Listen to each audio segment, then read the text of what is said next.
Attention, the following video is required that any persons under the age of 13 must view this video with an adult. With your mother and father, or not view this video at all. I am complying with COPPA to make sure that I don't get in trouble, that this video is age appropriate. And if you are under the age of 13 and your mother and father are allowing you to view this video, then your mother and father are totally awesome. The decade is the 1970s. What do we know about the 1970s that made it so good? Well, it did shape pop culture even more for the next decade to come. Like, for instance, the 1950s brought us rock and roll and television.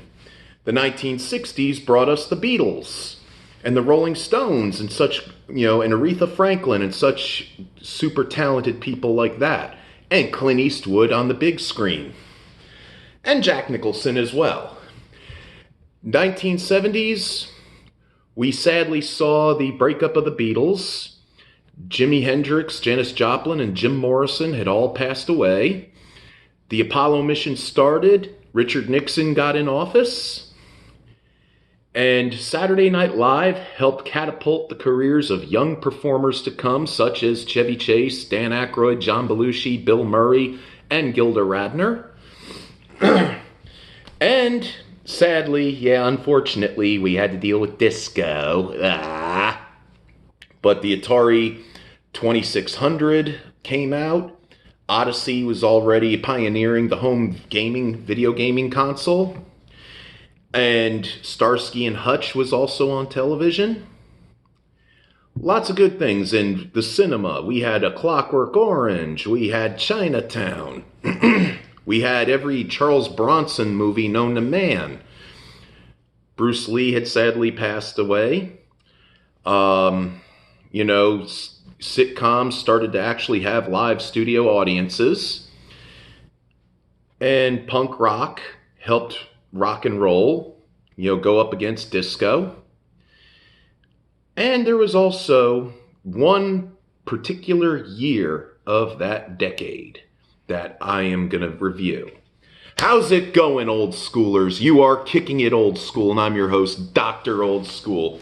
First and foremost, let me say to all the lovers out there, happy Valentine's Day to all of you. Happy Valentine's Day to every one of you that are watching this video. Today, I'm going to go over one particular year. One year that in music, in pop culture, what had happened? Let's see, we had already had Jaws, and we had great classic blockbusters such as Jaws, Close Encounters of the Third Kind, and Star Wars on the big screen. We had, in 1978, National Lampoon's Animal House, the first ever National Lampoon movie. We had Grease at the theater as well, The Deer Hunter. And, God, yours truly was born on July 8th, 1978. Just to put myself up there for a little bit. But no, one particular thing, in the year 1978, there were a lot of rock and roll artists, some upcoming and some were already pioneered. Some of them recorded live albums, best of albums, solo albums, and also a greatest hits to show their career, what was going on so far. I want to go ahead and concentrate on that. First off, let's go ahead and talk about how in 1978 disco was on the main charts. Halloween was at the theater, that helped the slasher genre and horror movies. And Superman became the first of any comic book movie to make the big screen, with Christopher Reeve as the title character. But one thing I want to concentrate on today on Kicking It Old School with Dr. Old School is these rock artists, why was it that they just went ahead and released a live album, a greatest hits or a solo album? Well, I think what it was a lot of them seasoned pros already, like Blue Oyster Cult and Kiss and Aerosmith, they wanted to take maybe probably about a year off, because since their careers took off either in the early 70s or the mid 70s, they spent the last few years touring and recording, and their excesses were taking a toll on them. They were probably overspending, buying lavish stuff like cars and mansions and, well, other stuff that would rot the brain and the body. But I want to go ahead. I got a stack right here of record albums from that time of the artists that, either the live albums helped catapult their career even more after maybe releasing 3 or 4 record albums of original material, or, they just wanted to put out a live album like they did a best of album just to go ahead and take a break for a while. Without further ado, let's check these bad Oscars out, shall we? First album I'm going to show to you, 1975's Frampton Comes Alive.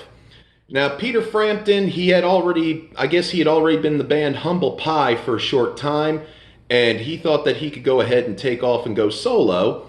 And so he did, and I guess what had happened was, because this is the only album of music you hear on the radio of Peter Frampton, is 3 songs off this: Baby I Love Your Way, Show Me the Way, and Do You Feel Like I Do. But what it did was it helped span Frampton's career. Even though he didn't do so well later on as a recording artist, still he was a big concert go-show. You had to go ahead. It was one of those things where you had to see him live. I mean, one of the things I think about live album was people who don't get to see these great artists, go to see their concert, they get a little souvenir, and they could just put these on the headphones and close their eyes and just imagine being there. And Frampton Comes Alive, I mean, if you were in any music club, just like they said in Wayne's World 2, you were issued it in the suburbs, and it came with samples of Tide. And I mean, it is a good album. I mean, to me, there's other songs on here. Like, I like his Jumping Jack Flash rendition. And, there's a lot of other good songs that Mr. Frampton had put out. I mean, too bad he became, a little bit underrated, because he was a big star of the 70s. And I think this man is definitely Rock and Roll Hall of Fame worthy. And now the next album I want to put out, this was a big turning point for this band. Everybody knows who this band is. You cannot look at their faces and not know who they are. The bombastic stage shows, smoking guitars, fire breathing, blood spitting, makeup personas, big platform boots. Yes, you know who I'm talking about. You wanted the best, you got the best, the hottest band in the world, Kiss. Now, at the time Kiss Alive was recorded, Kiss had already put out 3 albums. The first self-titled debut album that had good songs like Black Diamond, Deuce, Strutter, and Nothing to Lose. And you had Hotter Than Hell that had Coming Home and, a few other Kiss classics, and Got to Choose. And then you had Dressed to Kill, which contained the #1 top charting hit, Rock and Roll All Night, and Rock Bottom, and She. Well, thing is, when Kiss went ahead after 3 albums and, very minimal success on the album sales, they went ahead and decided, the record company said, why don't we cut a live album? So they went in the studio.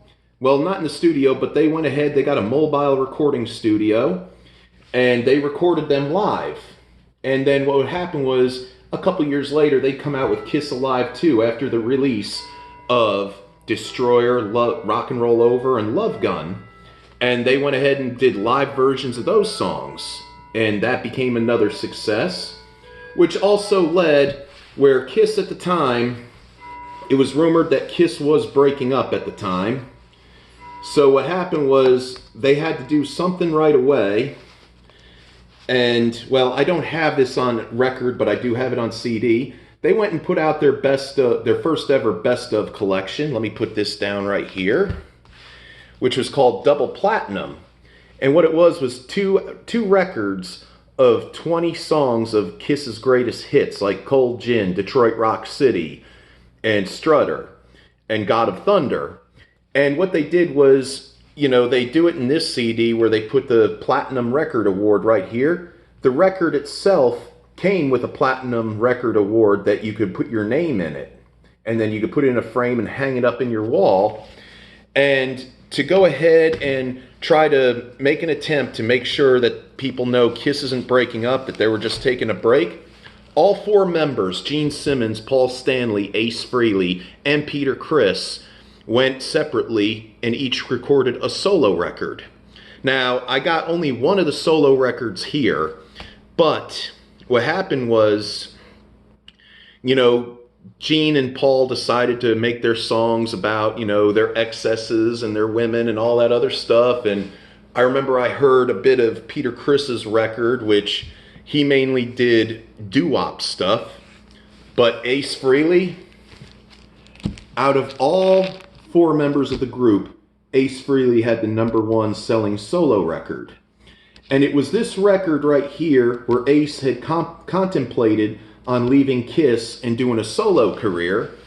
And what had happened was they were all convincing him like, oh, no, stay. We're going to do a lot more stuff. And what had happened was, there would be stuff that Kiss would do that, would fail, like Dynasty in '79 and Unmasked in 1980 and Music from the Elder in 1981. And Ace would eventually go ahead and leave Kiss in the early 80s and embark on a solo career after they went ahead and got rid of Peter Criss. So what happened was Ace had the #1 solo record out of all four original members. And then now, one band that did, I'm coming off track here. I know I'm going, like stuff before 78, and I'm trying to concentrate on 78, but what I'm getting to the point is, a lot of these bands that took a break. One band that actually did cut a record in 78, I do not have a copy of it, was Led Zeppelin's In Through the Outdoor.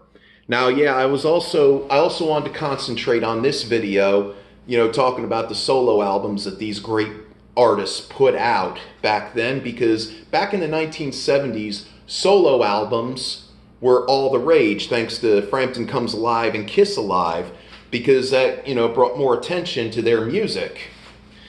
And what happened was In Through the Outdoor by Led Zeppelin, I know, I don't have that album on me, but one thing I do have right here is I got a copy of the soundtrack of Led Zeppelin's Song Remains the Same movie, which is all the music that was recorded in that movie and some that didn't make the movie. This again was a 2-record set with all the Led Zeppelin hits that before that time.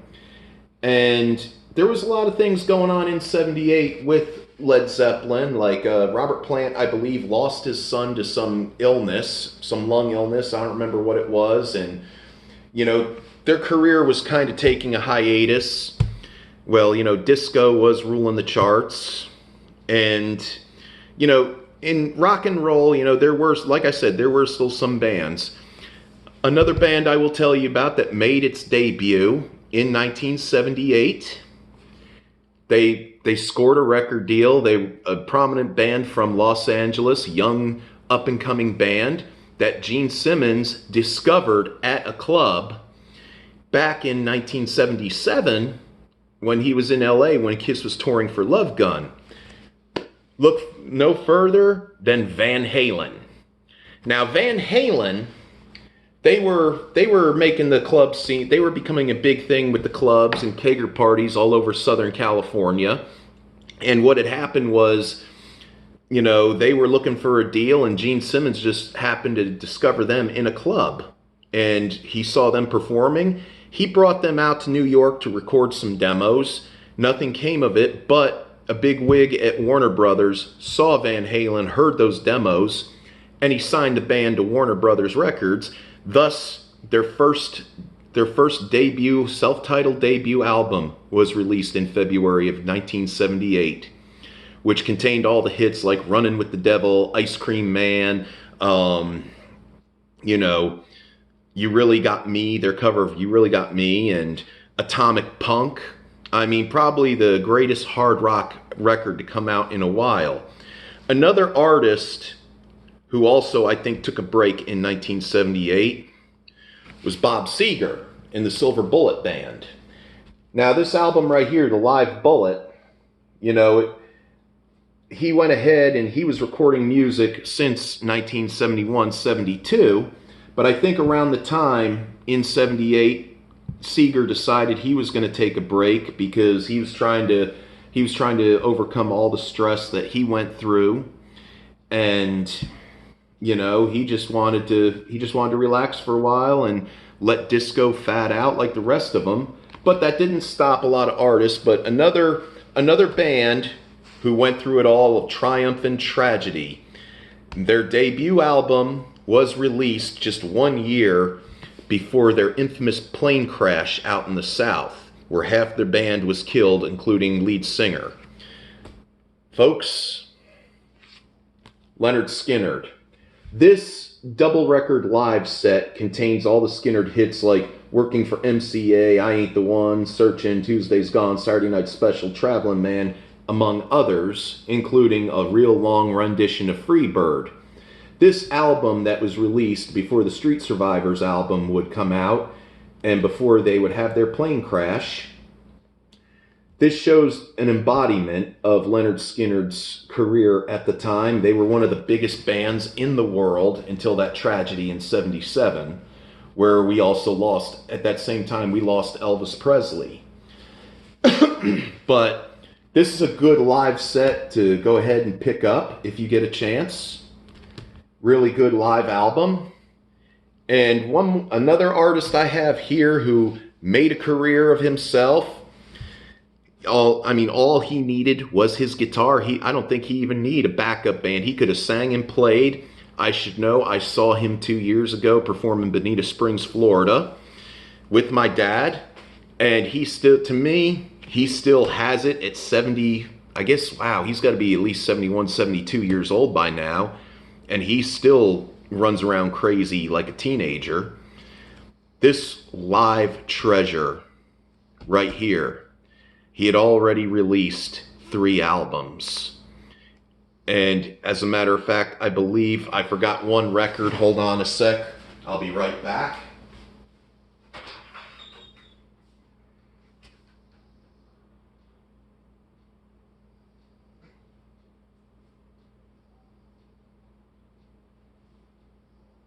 Stay with me, folks. I'm coming right back.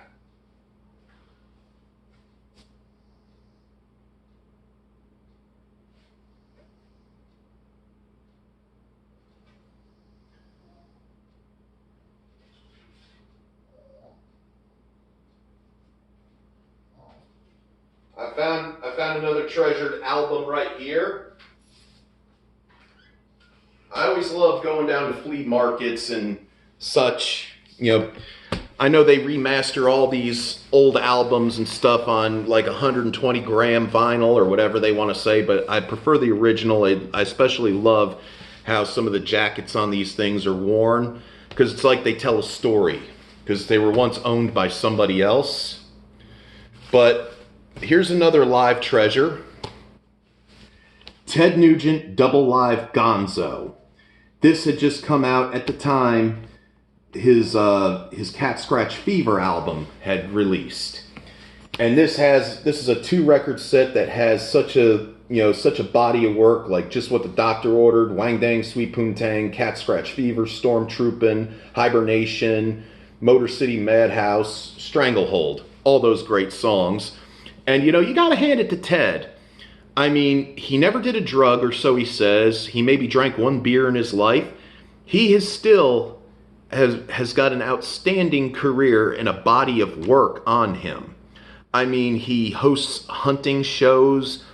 He's, very conservative. He's supported President Donald Trump. He goes ahead and he takes kids out hunting. He has, camps for kids where they go hunting, and, music and everything. I mean, you gotta respect this man in a way for what he does. I mean, I know I do. And I mean, one heck of a guitar player. I mean, this is another guy who I feel who is worthy of being inducted into the Rock and Roll Hall of Fame. And I think it was in 1978 came the Free for All record. You see, Ted Nugent, he did not want to take a break. He did not want to take a break at all because, he had I don't know, he could have been a kid who was, in this day and age, he could have been diagnosed with ADHD because he had to keep going and keep going and keep going. Now, another album I want to talk about that I don't have a copy of is when you had two comedians who were starting to make it big with Saturday Night Live. They became huge stars, and they were both a fan of blues music. Yes, I am talking none other than Dan Aykroyd and John Belushi, where they went ahead, two best friends, just as a gimmick, they went ahead on Saturday Night Live, came out as alter egos known as Jake and Elwood Blues, the Blues Brothers. And during commercial breaks on Saturday Night Live, they used to entertain the audience doing blues songs and things like that, dressed in the outfit. And then what happened was when Steve Martin hosted SNL for the second time, not only did he want them as the musical guest, but he also asked them to be the opening act for his stand-up show at the Universal Amphitheater in 1978. And what had happened was it became a huge phenomenon. They decided to record the show and cut it into a live album with Atlantic Records called Briefcase Full of Blues. It became the #1 blues record of all time. In a time where black people's music was saturated like disco, like the careers of such, great R&B artists as Ray Charles and James Brown and Smokey Robinson and Aretha Franklin.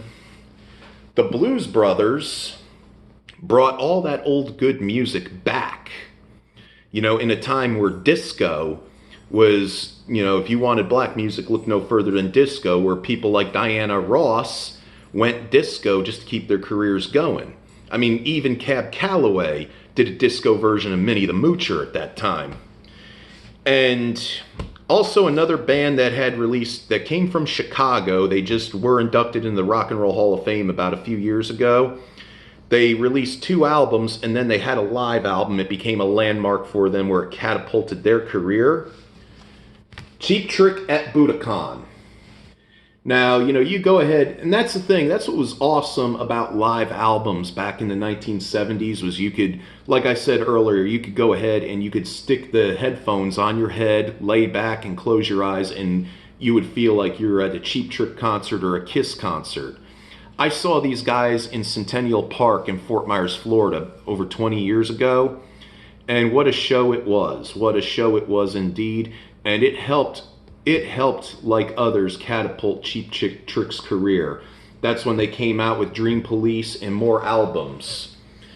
And then now, another one who actually not only did a live album in 78, but they cut a studio album of original music when, like I said again, all the big names were, taking a hiatus, just going ahead and releasing albums of their live stuff or greatest hits. And I have their live album and the studio album I'm currently talking about right now. And this is my favorite album by these guys. AC/DC Power Age. Now, AC/DC Power Age, they had already had Jailbreak 74, High Voltage, Dirty Deeds Done Dirt Cheap, Let There Be Rock, and then they came out with this in 78, which has hit songs like Sin City, Gone Shootin', Kicked in the Teeth, Riff Raff, Down Payment Blues. This has got to be by far, and I'm a big AC/DC fan, this has got to be by far one of my favorite albums by AC/DC. I mean, Bon Scott's vocals are on top, and they introduced their new bass player, Cliff Williams, who I got to meet when I tore his movie tickets back in 1997 when I worked at a movie theater in Fort Myers. I didn't bother the man or anything. I just told him which way to go for his movie, him and his date. And I just left him alone for the night, but I knew it was him. And that was an honor to tear his movie ticket. I know, there I am, the big fan geek. But yeah, this is one of my favorite albums. And, after this album would come the landmark Highway to Hell, which they would tour and support. And then they would take a break so they could they could go ahead and cut music for what would end up being Back in Black. But sadly, Bon Scott and early, as a matter of fact, it was around this time, 41 years ago, we lost Bon Scott to choking to death on his own sick from excessive drinking when he was passed out.